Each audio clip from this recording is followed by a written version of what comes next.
Assalamualaikum warahmatullahi wabarakatuh. Selamat datang kembali di channel Sinematik Horor. Apa kabar sobat sinematik? Hari ini udah pada ngopi belum? Kalau belum ngopi, buruan buat cangkir kopi agar bisa seruput ya saat mendengarkan cerita yang akan saya bawakan. Sebelumnya saya ucapkan terima kasih buat teman-teman subscriber dan sobat-sobat sinematik yang udah mengklik video ini ya. Dan saya ucapkan terima kasih pula yang sudah mensubscribe channel ini. Dan yang belum subscribe, buruan di subscribe ya, agar bisa membangun channel ini lebih besar lagi kalau mau ya. Kalau nggak mau ya nggak apa-apa ya. Langsung ke cerita ya. Cerita ini saya dapatkan dari keponakan saya, sebut saja Mas B. Mas B ini pernah mengalami suatu peristiwa yang membuat Mas B ini bertanya-tanya dan terkesan misterius lah seperti itu.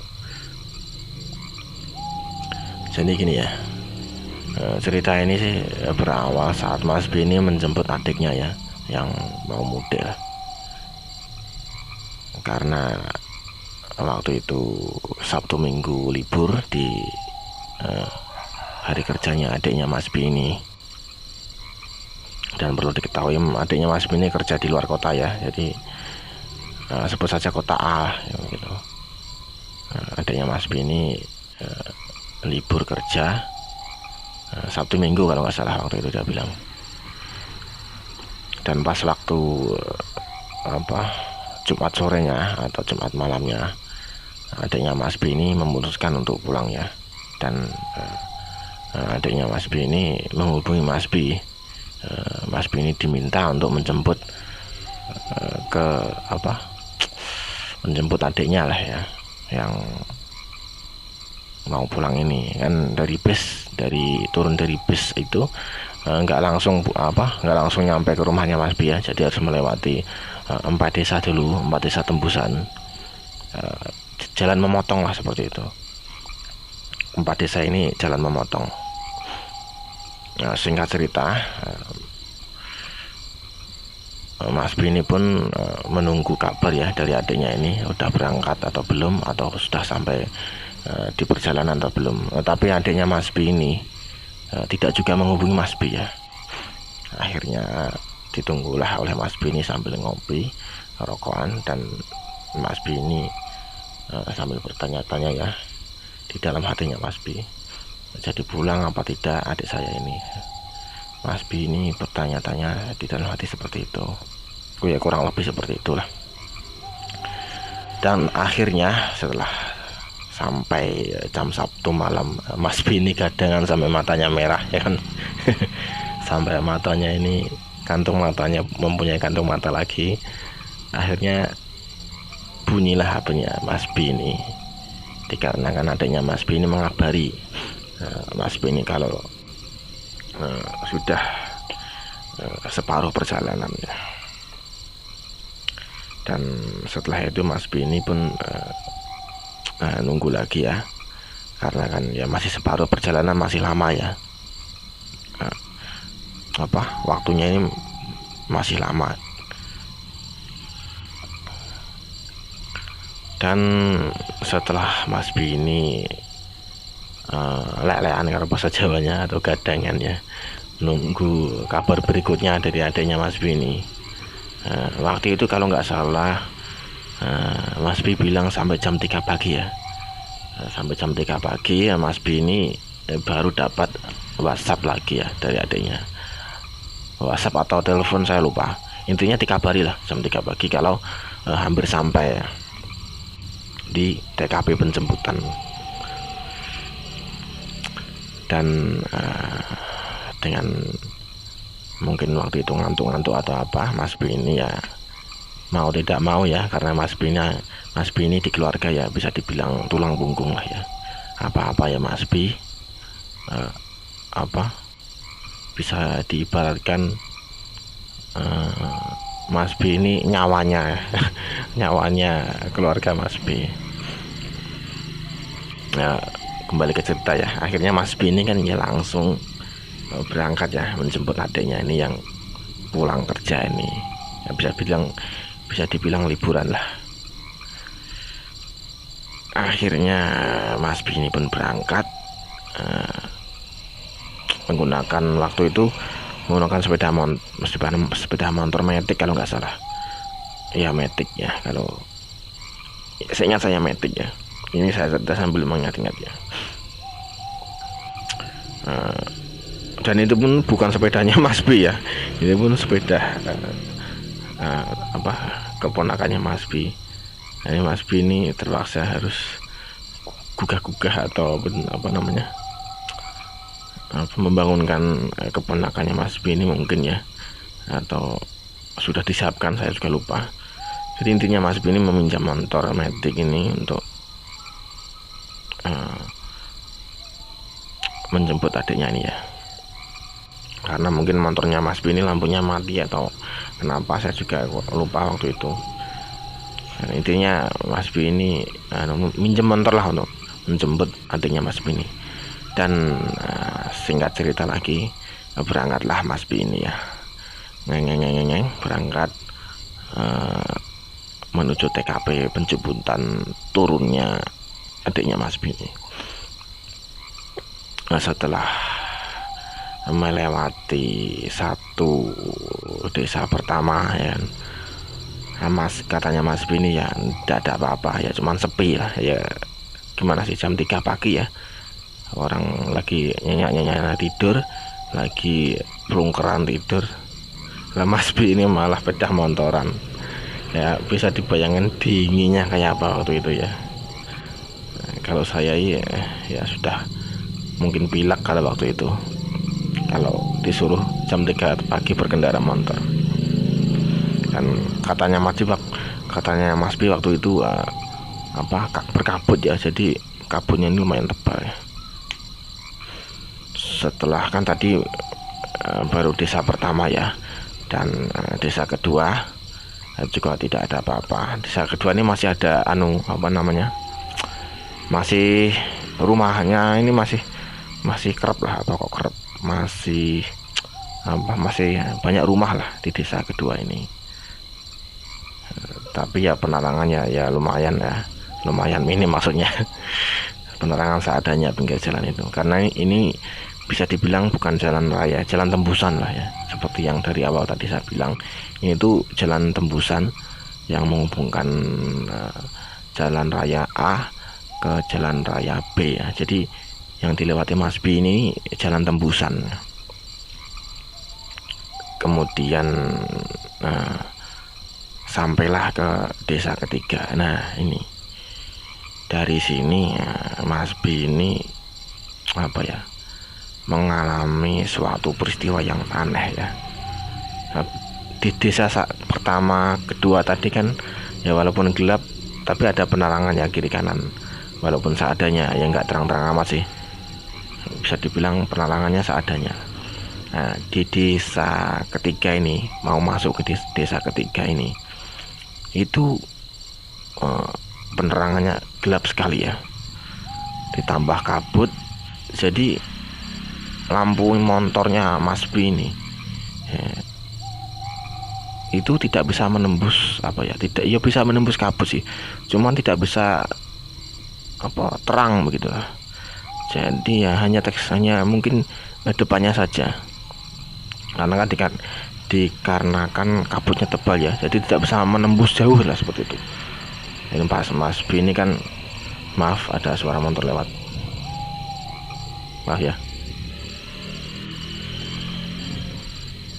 Oke, saya lanjut.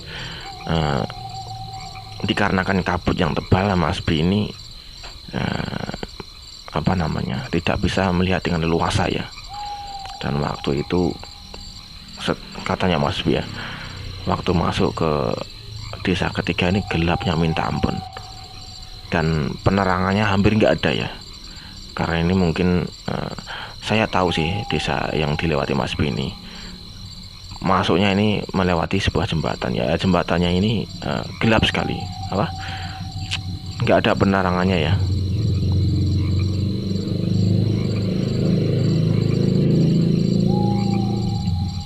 nggak ada penerangannya, jadi gelap. Nah, pas waktu Mas B masuk ke desa ketiga melewati jembatan ini ya, Mas B ini dari jauh samar-samar ya melihat di kegelapan ini, lebih tepatnya di kegelapan malam jam 3 pagi ini ya kan. Saya kalau nyebut jam 3 pagi ini ya serem campur kasihannya sama Mas B ini.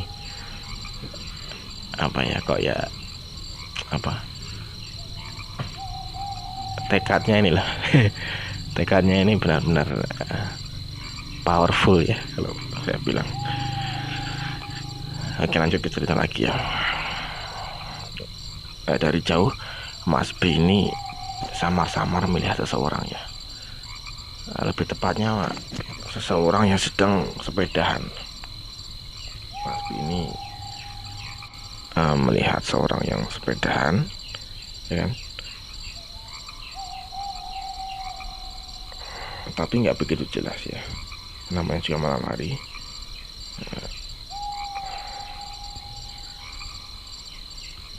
Dan perlu diketahui ya, kiri kanan ini adalah sawah-sawah ya, yang luasnya minta ampun. Dan ya seperti saya bilang tadi, tidak ada jalan, tidak ada lampu jalan di sepanjang desa ketiga ini, jadi sangat gelap. Dan waktu itu hanya Mas B yang lewat ya, jadi nggak ada satu motor pun yang lewat. Dan waktu masuk ke jalan ini ya, ke desa ketiga ini, Mas B ini Mas B ini berpapasan ya dengan seorang kakek yang katanya Mas B yang lamat-lamat itu, sudah tua ya, terlihat dari keriput tangannya. Jadi Mas B ini lamat-lamat melihat keriput tangannya ya, makanya Mas B ini menyimpulkan kalau orang tersebut itu sudah tua. Dan orang tersebut itu mengendarai sepeda pancal ya, tapi Mas B ini nggak berani lihat wajahnya ya, tapi Mas B ini bisa menyimpulkan jelas kalau orang tersebut itu nyai sepeda pancal dan tanpa membawa penerangan apapun ya, tidak pakai sendal, dan bajunya ini katanya lora-lora ya, ini khas orang dulu lah. Dan Mas B ini waktu berpapasan dengan orang tersebut atau kakek tersebut itu bicara dalam hati ya, wih, kok kelihatan dia bersepeda di kegelapan gini, yang bawa motor aja masih nggak jelas kok jalanannya. Itu di dalam pikirannya Mas B. Dan waktu itu katanya Mas B ini nggak berpikir aneh-aneh ya, Mas B ini berpositif thinking bahwa mungkin dia hendak ke sawah ya, tapi jam 3 ke sawah sih, itu keputusan yang cukup dipertanyakan ya kalau saya, tapi kalau Mas B ini tidak tahu ya waktu itu. Dan singkat cerita lagi, sampailah Mas B ini di desa keempat ya, tempat dimana ada sebuah pertigaan, tempat Mas B ini menjemput adiknya Mas B. Dan Mas B ini alhamdulillah sampai di desa keempat tersebut, sampai di TKP penjemputan, dan alhamdulillah ketemu juga adiknya Mas B ini, dan pulanglah mereka berdua ya. Sesampainya di rumah sambil seruput ngopi ya, Mas B ini terpikirkan lagi orang yang orang yang berpapasan dengan Mas B ini ya. Nah ya, jam 3 pagi kok ya ada orang yang naik sepeda, itu mau kemana ya? Dan katanya Mas B ini kan waktu itu ya gelap sekali ya, setidaknya harusnya si kakek-kakek tadi atau orang tadi yang bawa senter ya, tapi ini tidak bawa apa-apa, jadi hanya sepedaan. Dan itulah yang membuat Mas B aneh ya, kok bisa kelihatan. Waktu itu kan jalanannya gelap sekali, berkabut, dan mau kemana sih jam 3 pagi ya. Kalau kita ini kalau saya ya, kalau saya menalarkan ceritanya Mas B ini ya, menalarkan si orang tersebut jam 3 pagi, kalau dipikir-pikir ya, taruhlah orang tersebut atau orang tua tersebut itu mau ke sawah ya, kenapa kok enggak jam 3 sore atau jam 7 pagi ya. Tapi orang ini jam 3 pagi ya, jam 3 pagi sepedahan di jalan dan mungkin saat itu katanya Mas Bima pakai celana pendek dan kaos ya, lorek-lorek. Itu mau apa ya kan? Mau ke warung, nggak mungkin jam 3 pagi ada warung yang buka ya. Kalau jam 7 masih ada, jam 3 pagi aja. Jam 3 pagi mana ada warung yang buka. Dan arah kasih kakek-kakek itu kan menuju ke pesawahan ya, menuju ke persawahan, lalu barulah ada desa lagi ya. Nggak masuk akal ya. Tapi ya wallahu alam ya, itu bisa jadi orang beneran atau bisa jadi orang gak beneran ya. Hanya Allah yang tahu. Intinya kita selalu waspada ya, dan selalu berdoa kepada Allah Subhanahu wa Ta'ala agar kalau di jalan dimanapun bisa dihindarkan dari mara bahaya ya, dan hal-hal yang tidak kita inginkan. Oke, segitu dulu cerita yang bisa saya bawakan kali ini. Mohon maaf bila agak belibet ya pembawaan saya, karena entah kenapa cerita kali ini saya sulit sekali membawakannya ya. Saya menarasikannya sulit sekali karena mungkin saya sambil mengingat-ingat ya ceritanya Mas B ini. Dan sebelum saya pamit, kalau kopinya belum habis silahkan dihabiskan ya kan. Dan kalau sudah habis cucilah gelasmu sendiri ya. Kalau di warung ya biar kang warungnya aja yang nyuci, sampean tinggal bayar saja. Oke ya sobat sinematik, saya akhiri dulu. Assalamualaikum warahmatullahi wabarakatuh.